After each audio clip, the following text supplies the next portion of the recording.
آج اس کے لوگ ہمارے سے زیادہ خوشحال ہیں، پوری دنیا میں ان کی ہم سے زیادہ عزت ہے، اور عالمی سطح کے اوپر وہ زبردست طریقے سے مل کر کام کرتے ہیں، اور ادھر ہم کہاں رہ گئے؟ ہمارے ملک میں کوئی سرمایہ کاری کرنے کے لیے تیار نہیں، اسی نفرت کی وجہ سے۔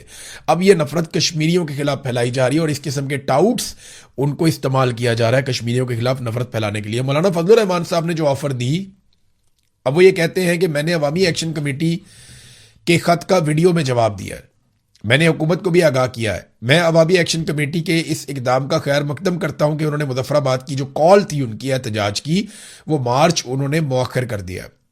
ریاست کی طرف سے تقریروں کی بنیاد پر ایکشن لیا جانا کیسے درست رد عمل ہے؟ یعنی وہ تقریر کر رہے ہیں، آپ جا کے ان کو مارنا شروع کر دیتے ہیں گولیاں، آپ ان کے اوپر اٹیک کر دیتے ہیں۔ کل تک ہم مقبوضہ کشمیر میں انسانی حقوق کی باتیں کرتے تھے، آج ہم کیا کر رہے ہیں؟ خواجہ آصف نے جو باتیں کی ہیں وہ رد عمل بطور وزیر دفاع نہیں کرنی چاہیے تھی۔ آپ نے لڑائی خواجہ آصف اور صلح اسحاق ڈار کے حوالے کر رکھی ہے۔ عالمی امن سے حکومت نیک نامی کما رہی ہے تو پاکستان نیک نامی گوا رہی ہے پاکستان کے اندر، یعنی جو باہر آپ کو تھوڑی بہت عزت مل رہی ہے پاکستان کے اندر، آپ اس کا بیڑا غرق کرتے چلے جا رہے ہیں۔ پاکستانی تو خوش ہے ہی نہیں ویسے بھی۔ خواجہ آصف جیسے بیانات اشتعال کو بڑھائیں گے، اپوزیشن کو مجبور نہ کریں۔ ہم نے 4 سدہ میں احتجاج کیا، پھر انہوں نے کہا جی ہم فوج، اسٹیبلشمنٹ اور تمام اداروں کا احترام کرتے ہیں۔ یہ جملہ بہت ضروری ہے ہمیشہ بولنا پاکستان میں۔ اب جب بھی کبھی کوئی سیاستدان تقریر کرے گا، اس کو یہ کہنا پڑے گا کہ ہم فوج اور اداروں کا احترام کرتے ہیں۔ یہ بالکل ایک طرح کی بلاسفیمی ہے۔ جیسے جب بھی کوئی مولوی یا کوئی بندہ بات کرتا ہے، سب سے پہلے وہ یقین دلاتا ہے کہ اس کا ختم نبوت پہ ایمان ہے، تاکہ یہ نہ ہو جائے کہ اس کے اوپر کوئی غیر مسلم ہونے کا فتویٰ لگا کے وہ اسے قتل کر دے۔ اسی طرح پاکستان میں اب ہر سیاستدان کو اپنی تقریر میں ایک مرتبہ فوج، اسٹیبلشمنٹ اور اداروں کا احترام، یہ اس کو ایک مرتبہ کم سے کم کرنا پڑتا ہے۔ انہوں نے کہا جی اگر فوج سیاست کرے گی تو ہم بھی سیاست میں جواب دیں گے، ہم گونگے نہیں ہیں اور گونگے شیطان ہم نہیں بنیں گے، ہم خاموش نہیں رہیں گے، ہم بات کریں گے۔ ادارے ٹیکس کے پیسے لے کر اس کا سیاسی استعمال کریں گے تو پھر اس ایوان میں ہم جواب دیں گے۔ شہباز شریف ہمیں بتائیں نا کہ جب ہم کنٹینر پہ ہوتے تھے تو کیا وہ آرمی چیف اور فوج کا نام نہیں لیتے تھے؟ نواز شریف نہیں لیتے تھے؟ محکمہ زراعت نہیں کہتے تھے؟ پھر جناب ایاز صادق کو بھی یاد دلایا گیا کہ آپ نے تو کہا تھا آرمی چیف کی ٹانگیں کانپ رہی تھی، وہ ڈرا ہوا تھا، اس نے ابھی نندن کو چھوڑ دیا ڈر کے مارے، اور انڈین آدمی کو واپس بھجوایا، ان کی ٹانگیں کانپ رہی تھی۔ تو آج نا یہ سارے محب وطن بنے ہوئے اور فوج کے سکے بنے ہوئے ہیں۔ کل تک جب ان کے خلاف فوجی جرنیل سازشیں کر رہے تھے تو یہ فوج کو برا بھلا کہہ رہے تھے اور یہ کہہ رہے تھے ان کا سیاسی کردار نہیں ہونا چاہیے۔ آج یہ ببانگے دوہل ہر جگہ پہ کھڑے ہو کر کہتے ہیں جی فوج کا سیاسی کردار بہت اچھا ہے کیونکہ آج ہم ان کی گودی میں بیٹھے ہوئے ہیں۔ تو یہ تو منافقت ہے جو یہ لوگ کر رہے ہیں، اور اس منافقت کے ساتھ پاکستان کیسے چلے گا؟ سوال ہی نہیں پیدا ہوتا۔ اس طرح ملک نہیں چلا کرتے۔ ناظرین، بلاول نے بھی بیتی گنگا میں ہاتھ دھو لیے، لیکن اصل جو تقریر کی تھی وہ تو کی تھی اچکزئی صاحب نے کل، جہاں انہوں نے ٹکا کر تنقید کی تھی، اور انہوں نے ابھی آج ایاز صادق کو واپس جواب بھی دیا ہے۔ بلاول نے بھی وہی خواجہ آصف والی بات کی کہ یہ مشکلات پیدا کر رہا ہے شہباز شریف کے لیے، اور اس قسم کے بیانات کشمیریوں کے بارے میں نہیں دینے چاہیے، اور بیانات دینے کے باوجود یہ شخص ابھی تک کابینہ کا حصہ ہے۔ تو خواجہ آصف صاحب بھی اپنے بیان پہ ڈٹ گئے، جی بالکل ٹھیک ہے وہ کشمیری نہیں، ان کی شناخت کے اوپر ہی اٹیک کر دیا۔ تو جو اوورسیز کشمیریوں کا ری ایکشن ہے نا، ان کو صرف پتہ چل جائے کہ وہ ان کے بارے میں کیا سوچ رہے ہیں تو ان کی طبیعت صاف کر دیں۔ ان کو آئیڈیا ہی نہیں ہے کہ انہوں نے نون لیگ کے ساتھ کتنی بڑی زیادتی کی ہے اور کشمیریوں کے دل میں کتنی نفرت بو دی ہے۔ اس کا نتیجہ آپ دیکھیں گے، ملٹری اسٹیبلشمنٹ بھی دیکھے گی اور پی ایم ایل این بھی دیکھے گی۔ ناظرین، اچکزئی صاحب نے جو بار بار غداری کے بیانات دیے جاتے ہیں، فتوے جاری کیے جاتے ہیں، اس کے اوپر انہوں نے ایک سٹیٹمنٹ دیا۔ انہوں نے کہا جی وردی کی آڑ میں عوام کو لوٹنے اور آئین کی پامالی سے آپ باز آ جائیں، ورنہ فوج کی بچی کچی عزت بھی خاک میں مل جائے گی۔ بخشو ماما جیسے مکرو لٹیروں اور نوکریاں بیچنے والوں کا ساتھ دینا بند کریں، کیونکہ یہ کرپٹ لوگ آپ کے جرائم کے راز خود فاش کر رہے ہیں۔ ملک کو گائے سمجھنا بند کریں، پاکستان کو مال غنیمت سمجھ کر اس کا دودھ دھونا چھوڑ دیں، ورنہ عوام کا بڑھتا ہوا غصہ پارلیمنٹ کی بالادستی اور قوموں کے حقوق چھین کر دم لے گا۔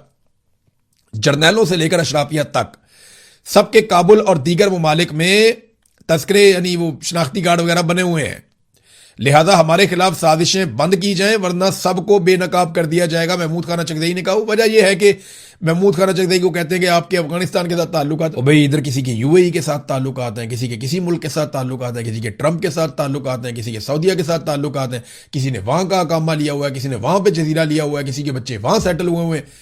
پاکستان کے ساتھ تو وفاداری دکھائی نہیں دیتی۔ بہت مشکل ہے.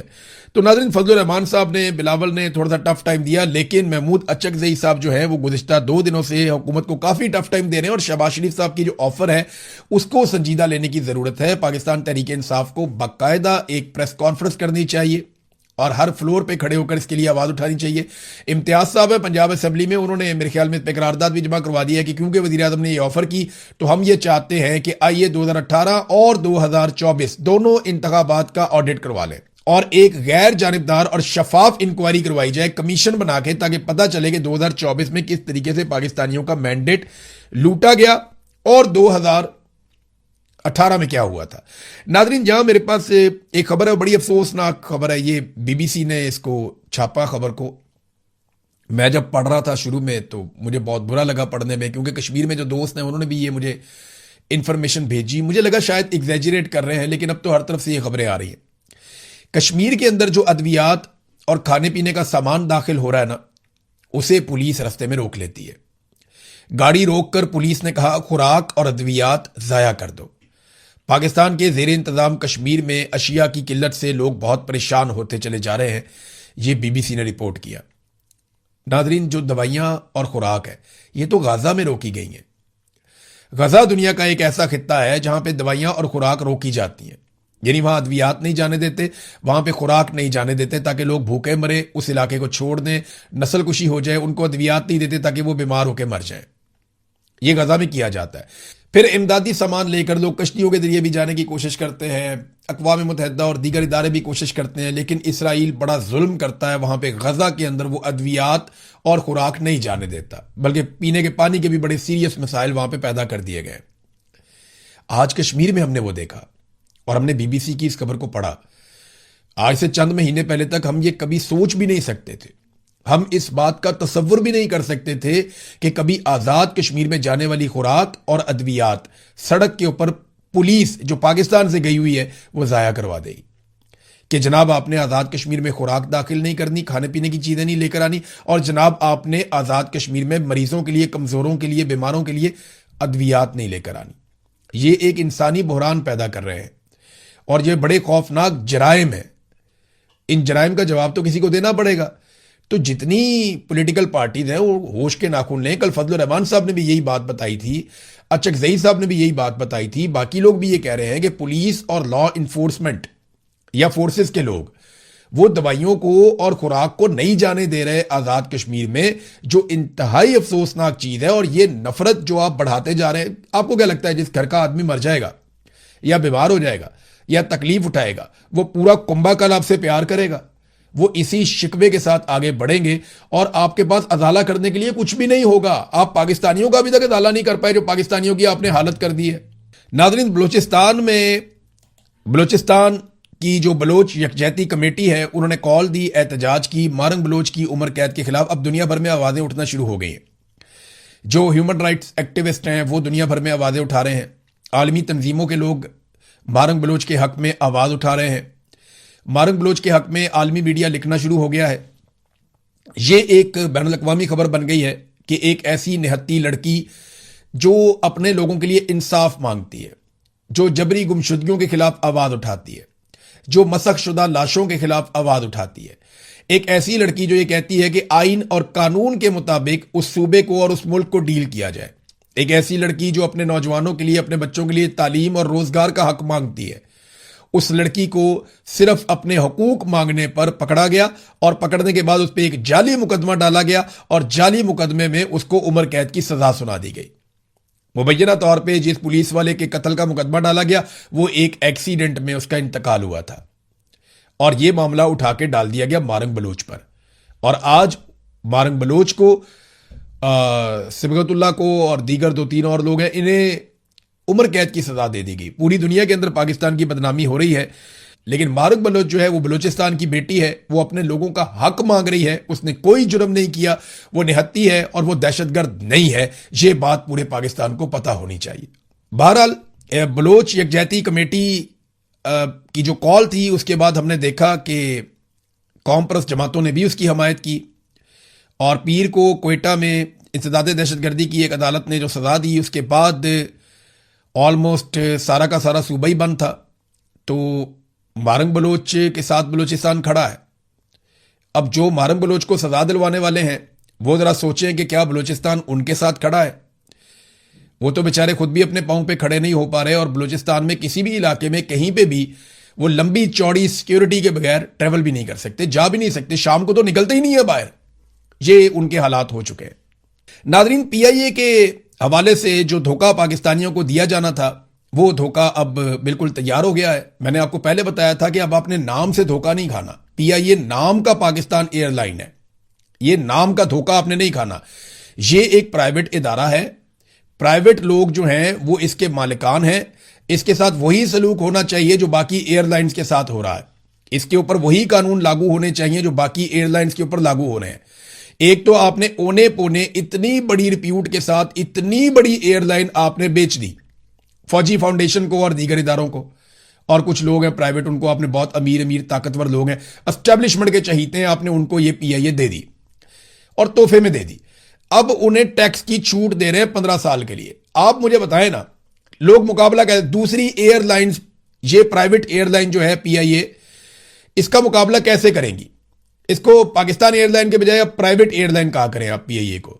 تو یہ جو پرائیویٹ ایئر لائن ہے اس کا مقابلہ جو دوسری ایئر لائنز ہیں, مثال کے طور پہ سیال والے ہیں, مثال کے طور پہ شاہین والے ہیں, مثال کے طور پہ ایئر بلو والے ہیں, یا اور ایئر لائنز ہیں پاکستان میں, وہ اس پرائیویٹ ایئر لائن کا مقابلہ کیسے کرے گی؟ ان کو 15 سال کی آپ ٹیکس کی چھوٹ دے رہے ہیں. آئی ایم ایف کو بھی آپ نے بنا لیا. یہ کامران خان نے خبر بھی دی ہوئی ہے کہ پی آئی اے نے شکاری کے بعد طیاروں کی خریداری, لیز اور سپیئر پارٹس پر حکومت نے 15 سال کے لیے سیل ٹیکس اور کسٹم ڈیوٹی سے چھوٹ دے دی تھی. آئی ایم ایف بھی منظوری دے چکا ہے. اب اسے فائنانس بل 2026-27 میں قانونی تحفظ بھی مل گیا ہے. یہ کامران خان نے خبر دی. مجھے بتائیں کہ کیا باقی ایئر لائن وہ پاکستان میں ٹیکس نہیں دیتی؟ کیا باقی ایئر لائنز پاکستان میں کام نہیں کرتی؟ تو یہ جو پرائیویٹ ایئر لائن ہے پی آئی اے, اس کو آپ اتنی بڑی چھوٹ دے رہے ہیں تو باقیوں کا کیا جرم ہے؟ وہ اس کا مقابلہ کیسے کریں گے؟ یعنی اسٹیبلشمنٹ جس کاروبار میں بھی آئے گی, جس کاروبار میں یہ ہاتھ ڈالیں گے, اس کو نہ صرف ٹیکس کی چھوٹ مل جائے گی بلکہ اس میں اس کو اتنی سہولت مل جائے گی کہ کوئی اور اس کا مقابلہ ہی نہ کر سکے.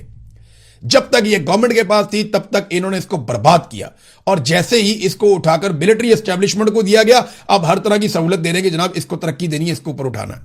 یہ ہے ناظرین پاکستان کا طریقہ کار. ناظرین, عمران خان صاحب کی جو سزا تھی جو انہیں سنائی گئی القادر کیس کے اندر, اس پہ ایک بڑی خبر آئی ہے, اور خبر یہ ہے کہ 29 جون کو سماعت کے لیے عمران خان صاحب کا کیس لگا دیا گیا. اب یہ اپیل ہے کہ سزا کالعدم قرار دی جائے.